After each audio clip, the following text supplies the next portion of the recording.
দিন তো মোবাইল ঘাটিস, এই সেই রান্না দেখে বেড়াস আর করিস সেই লাউ।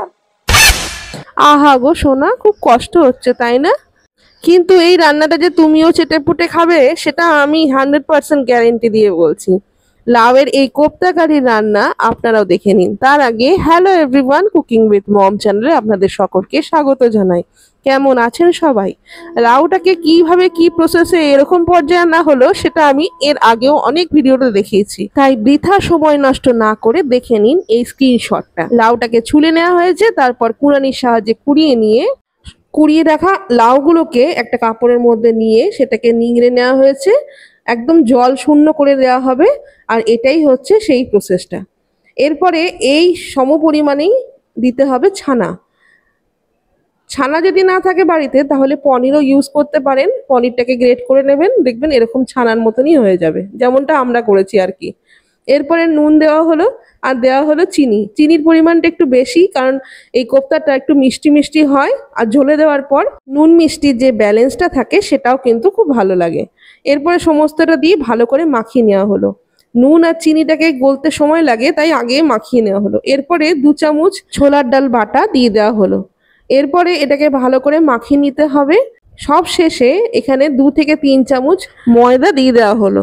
আপনারা চাইলে এর বদলে সুজিও দিতে পারেন। এরপরে সমস্তটা দিয়ে ভালো করে এটাকে মাখিয়ে নিতে হবে। মাখানোটা যদিও খুব একটা আঠালো হয় না, তবুও যদি খুব অসুবিধা হয় তাহলে সামান্য পরিমাণ সুজি ব্যবহার করতে পারেন, তাহলেও কিন্তু কোনো স্বাদের হেরফের হবে না। এদিকে আমাদের লুচি দিদি অপেক্ষা করছেন কখন এই লাড্ডুগুলো তার মুখে যায়। তবে এটা একটাও যাবে না, সমস্তটাই ভাজা হবে। এবার তেল গরম করতে দেওয়া হয়ে গেছে, সাদা তেলেই সমস্ত বড়াগুলোকে বা কোপ্তাগুলোকে ভেজে নিতে হবে। গ্যাসের হিট মিডিয়াম রাখা হয়েছে, খুব বেশি হাই হিটে রাখবেন না, তাহলে এরকম লাল হয়ে যেতে পারে। হালকা আছে উল্টে পাল্টে ভালো করে ভেজে নিতে হবে। এই কোপ্তাগুলোর আবার একটা সমস্যা আছে, যদি একদম লো ফ্লেম রাখেন তাহলে আবার ভেঙে যায়, আবার একদম হাই ফ্লেম রাখলেও আবার পুড়ে যায়। সেইভাবে আন্দাজ করে ঠিক মতন দিয়ে দিতে হবে। এরপর সমস্ত তেলটা নিয়ে নেওয়া হয়েছিল, এরপর 2 থেকে 3 টেবিল চামচ দেওয়া হয়েছে তেল। তার মধ্যে জিরে ফোড়ন দিয়ে ধনে জিরে আর শুকনো লঙ্কাটাকে একটা জলের মধ্যে পেস্ট বানিয়ে সেটা দিয়ে দেওয়া হলো। এরপরে এর মধ্যে খানিকক্ষণ নাড়াচাড়া করে 1 চামচ পরিমাণ হলুদ গুঁড়ো দিয়ে দিতে হবে।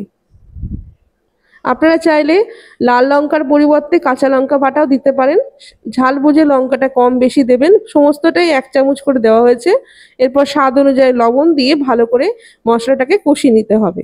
মশলার থেকে এখন তেল ছেড়ে দিলেই এর মধ্যে একটা বাটা দিতে হবে। তার আগে বলে রাখি, যদি আপনারা টমেটো ব্যবহার করছেন তাহলে টমেটোটা এই পর্যায়ে দিতে পারেন, অথবা কাজু বাদাম আর চারমগজ দেওয়া হয়েছিল তার মধ্যে আমরা টমেটো বাটা দিয়ে দিয়েছিলাম, সেটাও করে নিতে পারেন, যেমনটা আমরা করে ফেলেছিলাম।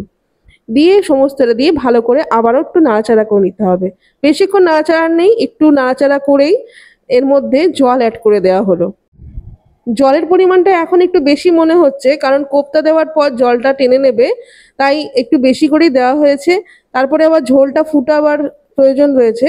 ঝোল এরকম ফুটে আসলেই কোপ্তাগুলোকে দিয়ে দেওয়া হলো। দিয়ে খানিকক্ষণ হাই ফ্লেমে এটাকে রান্না হতে দিতে হবে। একটু হালকা হাতে নাড়াচাড়া করে নেওয়া হলো। এরপর কোপ্তাগুলো একটু সেদ্ধ হতে সময় দেওয়া হলো। মিনিট 5 রান্না হওয়ার পর পাউডার মিল্ক 1 কাপ গুলে এটাতে দিয়ে দেওয়া হলো। এইটাই কিন্তু এই রান্নার মাস্টার মাইন্ড। এটা স্বাদ যে আরো দ্বিগুণ বাড়িয়ে দেবে সেটা আপনারা খাওয়ার পরই টের পাবেন। এরপরে 1/2 চামচ পরিমাণ গরম মশলা গুঁড়ো ছড়িয়ে দিয়ে নাড়াচাড়া করে খানিকক্ষণ এটা হতে দিন। তারপরে গ্যাস অফ করে ঢেকে রেখে দিন। ব্যাস রেডি আমাদের এই লাউয়ের কোপ্তা কারি। এই নিরামিষ রান্নাটা অবশ্যই একবার না একবার ট্রাই করবেন, অসাধারণ স্বাদের হয়। ভাত, রুটি, লুচি, পরোটা বা পোলাওয়ের সাথেও এটা কিন্তু দারুণ মানায়। যে কোনো নিরামিষ দিনে অবশ্যই ট্রাই করবেন। আর রান্নাটা কেমন হয়েছে আমাকে কমেন্টে জানাতে ভুলবেন না। অনেক গ্যাপিংয়ের পর রান্না দিচ্ছি বলে অনেকেই হয়তো অসন্তুষ্ট হচ্ছেন, তার জন্য আমি অনেকটাই ক্ষমা প্রার্থী। রান্না যদি সেরকমভাবে স্টক না থাকে দেখাতেও অসুবিধা হয়। দেখুন কতটা পরিমাণ তুলতুলে আর কতটা নরম হয়েছে, মুখে দিলেই মেল্ট হয়ে যায় এরকম একটা রান্না। এই রান্নাগুলো যতটা ভালো হয় ততটা যদি কেয়ার দিয়ে করেন তাহলে আরো সুন্দর হয়ে যায়। আজকের ভিডিও তবে এতটুকুই। ভালো থাকবেন, সুস্থ থাকবেন, দেখা হবে পরের এক রান্না নিয়ে।